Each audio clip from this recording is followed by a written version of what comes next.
Thank you. Hold your applause, please. We have an applause. Go ahead. You can't hear it, but it's playing right now. You're playing it right now? Yeah. Yes, our team won the triathlon, and I just showed the video to everyone here in the room. Our runner beat Master Chief in the last second of the race. Right, it was like 2 steps. 50 meters, last 50 meters. It was actually amazing. Good job, honestly, good job to your team. It was a fun event, and I am going to put the shout out to Miss Debbie Moore and her team. Like, it was a good time. It was really fun, and if you missed it, join the next one.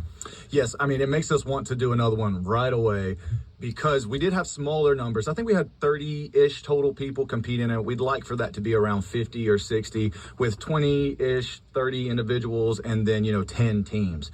The competition breeds a lot of fun, as we just talked about. It was absolutely a lot of fun, and I could talk triathlon all day long. So the thing is Jag today, he's at ethics training, so he's got a class he's going to be in. LN2, who is going to come, is starting his introduction to his paralegal course that he is getting ready to start also. So Caleb, you get 2 slots today. So I figure we talk triathlon for at least 10 minutes. Do the so many phone calls. And then you can talk about MWR. But let's talk about what's important first. Yeah, let's go a little play-by-play. My experience of the triathlon. Yeah, which leg did you do? So I did the bike. Okay. But my swimmer starts, and I tell him, and this is a guy, Corey Geiger. This guy is not a regular swimmer. He's a good swimmer, but he has not been practicing. Right. So I said, hey, all I need you to do is give me, however many minutes, 5, 7, 8 minutes, hard as you can go. Get out there close. I will do my best to stay as close to Master Chief on the bike as I can. So what he fails to tell the viewing audience, listening audience, Yeah. What he fails to tell the listening audience is he put a target behind my back, and I had no idea I had a target on my back. I was just racing my race, having a good time. Next thing you know, and it wasn't until I finished, and I'm not going to give away the ending because the ending is spectacular, but it is really a story of triumph. But I did not know I had this target on my back. I did tell my team as I recruited them, I told them, I said, there's a dude that we have to beat. We have to beat the dude. Because they didn't know him, so I didn't say And I abide. Yeah. Well, the dude talked about you, too, about you doing the triathlon. So everybody knew that listens open line. Like, oh, Master Chief's one to look out for this triathlon. We knew he was going to be first for the individuals, right? But I wanted to put together a team that would have a chance to beat him, to make it more competitive for him, more fun for him, more fun for us. Yeah, and it was very fun. Did you pay your team, by the way? Did I pay it? Are they volunteers, or did you pay out? Did you shell out money to actually pull the Corey's ringers? his boss, so Yes. Yep. So Corey actually pays me, so that makes me a pro. But no, I paid our registration, if that helps. Okay. But yeah, so Master Chief comes out of the water second. Chaps, Phil Persing, he comes out first. Yeah, and I was able to grab his feet for a little while too. You should. I grabbed. When I say grab his feet, okay, so I didn't literally grab his feet, but basically I was in his draft zone for a little while. That helps in the water, right? It does. Drafting in the water, drafting on the bike. But drafting on the bike's illegal. It's illegal. It's illegal in the States. this is, It was not. You're right. It was not in the rule book for this triathlon. Which is why I was behind a truck the whole time that was going 30, and I was just rolling. That's not true, but it's close. No, it's but close. You did have a really good bike, though. Thank you. Well, we're getting to it. Corey comes out third. He slaps my hand. For those who don't know, the individuals have to then change. Like, a team should always be an individual because an individual is going to have transition time. So they get from the swim, they either put their shoes on or they've got clip-ins, they get on the bike, and then when they get done with the bike, they've got to switch those shoes. Yeah, so it was quick for me. It was out the water. I threw my helmet on real quick. I threw my sunglasses on. And for anybody who's actually done a sanctioned triathlon, you actually have to have your helmet on even before you touch your bike, otherwise there's a penalty. So in my mind, that's what I always do anyway. So my helmet went on, my glasses went on, my shoes were already clipped into my bike. I grabbed my bike, I started my run, and I jumped right on the bike from there. I did not have to do any of that. Right, you already ready. Everything's already ready. Corey slaps my hand. I hop on my bike. I go, but I am behind. I'm in third place at this point, and Master Chief and I were able to catch the first place team that came out of the swim first. That was on the bike. I don't know his name, but we passed him midway. But I don't think I gained any. I think you had to because when I was watching the Facebook Live, they streamed a lot of it. I think I counted somewhere about 30 seconds in the water, and I think you're probably like 15 seconds behind me on the bike. So my goal was to catch him. I'm a decent cyclist, but I have not been cycling. That's what it comes down to, right? You got to train. If you're going to do these kind of things, yes, consistency. You have to train. If you want to do great, right? Because I mean, you can just go out there and just have a good time. And there were a lot of people out there who were out there just having a good time, proving themselves that they could do it, or just it was teamwork, it was spirit, and there was a lot of teams pushing each other out there. But I was able to keep it fairly close.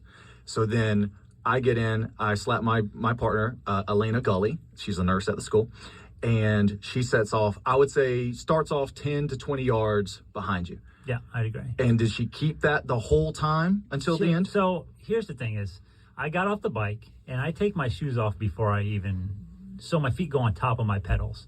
So I take my shoes off while I'm actually riding, and then my feet are on top of the shoes. Well, that's cool. Yeah, and then when I get off the bike, I basically am able to just start running right away. And I'm barefoot, but I'm running. I racked my bike. They had chairs there, which was amazing. I've never been to a triathlon with chairs, but it was an amazing thing. I think I recommend it, highly recommend it. Threw my socks on, threw my running shoes on, threw my I was wearing a headband on, and took off my helmet and took off running. I didn't realize how close you actually were behind me. And so I started to run, and I gooned up my watch really bad, and I actually paused it instead of actually starting the run leg. So I don't know how fast we were going, but I estimate, and I asked her, and she didn't even track it either, but I estimate we were probably doing about a 6:20 pace, give or take. And that's up and down those hills, right? And I looked at my watch, and I realized that I didn't know my pace. I didn't know any of it because I had paused it. And when I did that, I looked behind me, and she was there. And that was like 3/4 mile in. And I had no idea she was on my corner. And now, I'm wearing headphones, but I'm not wearing headphones. I'm wearing those over-the-ear headphones that do the bone conducting. So I have some situational awareness going on, or I think. Right. I think. Well, then, when I turn around and I look, she was drafting. And I was like, oh, gosh, okay, well, now the race is on. At that point, it was on. Mm-hmm. Yeah, and she stuck with me the entire time. And then climbing up and over where OMC is. Yeah. So we were climbing up and over, and our pace slowed down probably to about a 7:45 at that point. And I'm like, okay, if she's going to pass me, this is where it's going to be. And she didn't. And I'm like, okay. Strategic. Yeah, you're very strategic. Very. Waiting for the right moment. Like a lion. Well, oh Lord, I'll let you get to the end. All right. But I'll talk about how it progressed. So I'm like, oh, she's going to pass me at this point. If this is where it's going to be, this is where it's going to be. And she doesn't. I'm like, okay, this is good. I kind of catch my breath again because it was hard going up that hill. Mm-hmm. And start going down the hill, pick up my pace a little bit. So from the hill all the way to about, I would say, 100 meters to 200 meters prior to the finish line. Mm-hmm. Our pace at that point is about a 5:45 is what I think is what my watch said. And at this point, that's pretty much my max speed. And I'm like, okay, I'm feeling okay. But as we're running down the hill, I look over my left shoulder and I don't see her. And I'm like, okay, I dropped her on the hill. So mistake. I did. Big mistake. Lost track of her. And remember, situational awareness wasn't there because the headphones were on. Mm-hmm, right? mm-hmm. Yeah. So I look over, and then I'm pushing. I'm like, okay, well, I can just cruise in. So I basically just put it into cruise speed, and I'm like, yes, this is all mine. And I'm closing in, and I'm like, okay, all I got to do at this point is just make it across, and it's mine. She's nowhere in sight. And then, Caleb, if you'd like to take it away from there. So we see them coming down Ferry Landing Hill, right? And she's, like I said, still about 10 yards, 20 yards behind them the whole way. And from our vantage point, because we're 500 yards, whatever you want to say, you guys know where Ferry Landing Beach is compared to Ferry Landing Hill. So that's where the finish is Ferry Landing Beach at the Cabanas. So we see him coming this whole way. And we're just like, okay, he's going to turn it on. it's over. Like I doubt that she'll be able to catch him. And I tell you, how far behind was she? Maybe 10 feet, 15 feet. I mean, I would guess. I don't know. Yeah. Our measurements aren't matching up. I'm going with yards. You're going with feet. Because I think of football yards, like 10 yards, 20 yards. Right. I mean, I think at But least it's 10 all yards behind it's you. all imperial and not metric. So as long as we're still talking American here, America. Football's American yards. So she's behind you, roughly, we'll say 10 yards. And the whole way until the last 50 yards, or 50 meters, somewhere in there, and she turns on her kick, but you don't do anything.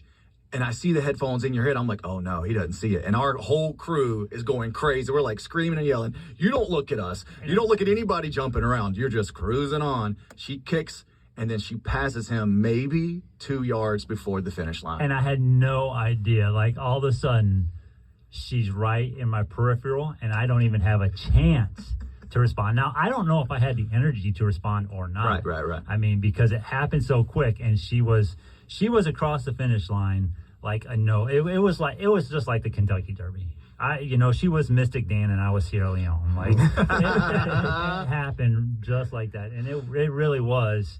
I mean, just a nose. It was great. It was such a fun event, though. And back to what I had told her when I recruited her, I said, yeah, we're going to beat the dude. I don't know if you probably didn't hear her because your headphones. No. As soon as she she crosses the finish line, she turns around, she takes her hat off, and she says, take that, dude. and it was all fun and great sportsmanship. You guys you all were great. And the dude abides. There you go. Dude The abides. dude abides. All right, now that we've got the triathlon over, what MWR updates do you have for you wanna us? go right into it? Do we want to go to music and then you can take Jag's spot? But just know, Caleb, if you take Jag's spot, you got to tell a joke. Oh, I got a joke from Cinco de Mayo. Well, you can't do Okay, it until we'll do it after after the this. break. Okay.